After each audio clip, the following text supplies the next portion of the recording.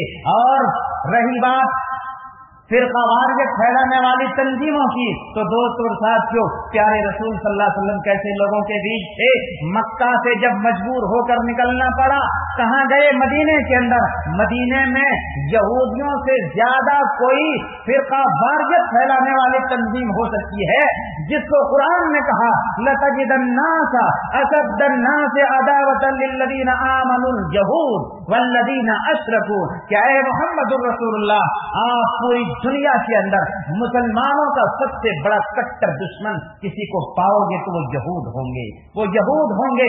اتنی زیادہ برائی بیان ہونے کے بعد بھی پیارے رسول نے کیا کیا؟ یہودیوں سے تعلقات استوار فرمائے، تعلقات قائم کیے، ان سے لین دین کا معاملہ کیا، ان سے عہد و میثاق کیا، اور میثاق مدینہ کے نام سے کچھ پیمانے اور عہد لکھے گئے، اور ان کے ساتھ اچھا ربط و ضبط رکھا۔ پیارے رسول صلی اللہ علیہ وسلم کے انہی اخلاق نے ان کے دلوں کے اندر ہی جگہ بنا لیا۔ دوستو اور ساتھیوں، اسی طرح سے ہم جس ملک میں رہتے ہیں، اس ملک کے اندر پیارے رسول صلی اللہ علیہ وسلم کی تعلیمات سے لوگ بالکل ناآشنا ہیں، اور جس کی وجہ سے آج مسلمانوں کو برا بھلا کہتے ہیں، مسلمانوں کے تعلق سے عجیب سوچ رکھی جاتی ہے، اور ان کے خلاف غلط پروپیگنڈے پھیلائے جاتے ہیں۔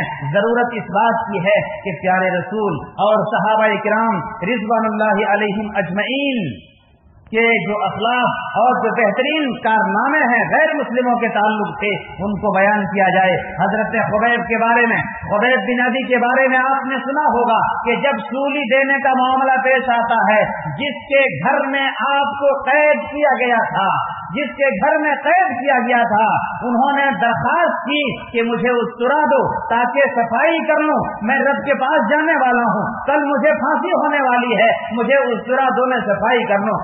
مل جاتا ہے۔ خبیب بن عدی کے پاس اچانک اسی گھر کا ایک چھوٹا سا بچہ لڑھکتا ہوا دوڑتا ہوا چلا آتا ہے، اور حضرت خبیب کی گود میں آ کے بیٹھ جاتا ہے۔ اچانک اس بچے کی ماں نے دیکھا کہ میرا بچہ خبیب کی گود میں پہنچ گیا، یہ تو ہمارا دشمن ہے، کل پھانسی پڑنے والی ہے، میرے بچے کو یہ کاٹ ڈالے گا۔ چیخ پڑتی ہے اور کہتی ہے کہ یہ میرا بچہ گیا۔ خبیب بن عدی کہتے ہیں کہ ڈرنے کی ضرورت نہیں ہے، گھبرانے کی ضرورت نہیں ہے، لاکھ تم میرے دشمن ہو، مجھے کل پھانسی دینے والی ہو، تمہارے گھر والے پھانسی دے دیں گے، لیکن اس معصوم بچے کو قتل کرنے کا سبق مجھے ہمارے رسول نے نہیں سکھلایا ہے۔ معصوموں کو بچانے، ان کی محافظت کرنے کی تعلیم دی ہے۔ میں تمہارے بچے کو ذرہ بھر بھی تکلیف نہیں پہنچا سکتا۔ خبیب بن عدی، اور اگر اس تعلق سے خود پیارے رسول صلی اللہ علیہ وسلم کے رحم و کرم کے واقعات غیر مسلمین تک پہنچائے جائیں، پمفلٹ تقسیم کیے جائیں، ان کو قریب کیا جائے، دشمنی جن وجوہات کی بنیاد پر ہیں، ان وجوہات، ان اسباب کا حل بتلایا جائے کہ بھائی کیوں تم غلط فہمی میں ہو، اصل بات یہ ہے پیارے نبی جناب محمد رسول اللہ صلی اللہ علیہ وسلم کو جو قتل کرنے کے لیے آتا ہے، آپ نے اس کو بھی معاف فرما دیا۔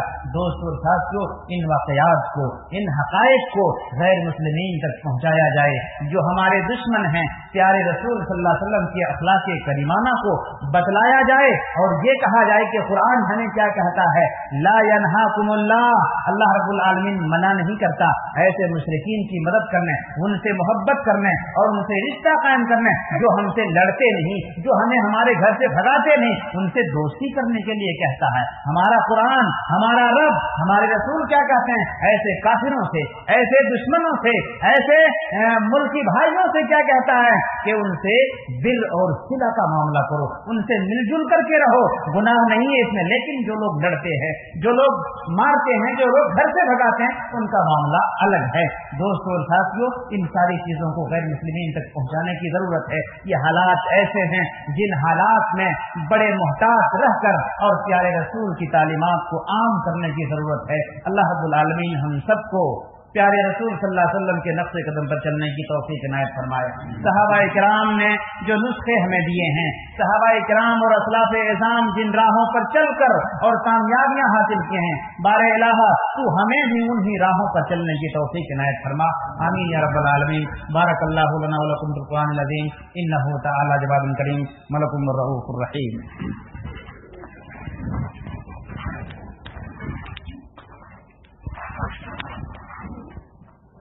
الحمد لله نحمده ونستعينه ونستغفره ونعوذ بالله من شرور أنفسنا ومن سيئات أعمالنا، من يهده الله فلا مضل له ومن يضلل فلا هادي له، وأشهد أن لا إله إلا الله وحده لا شريك له، وأشهد أن محمدا عبده ورسوله، يا أيها الذين آمنوا صلوا عليه وسلموا تسليما، اللهم صل على محمد وعلى آل محمد كما صليت على إبراهيم وعلى آل إبراهيم إنك حميد مجيد، اللهم بارك على محمد وعلى آل محمد كما باركت على إبراهيم وعلى آل إبراهيم إنك حميد مجيد۔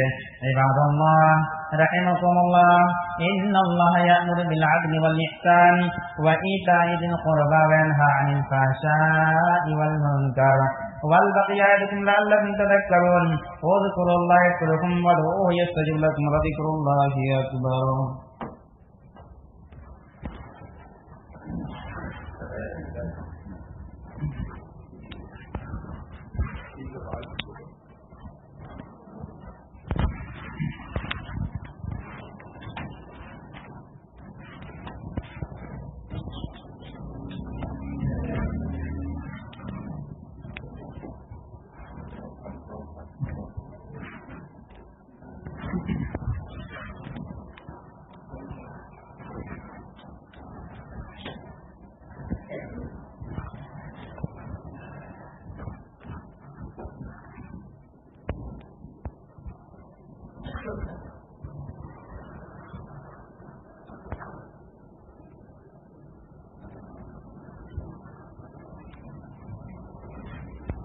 الله أكبر الله أكبر، أشهد أن لا إله إلا الله، أشهد أن محمدا رسول الله، حي على الصلاة حي على الفلاح۔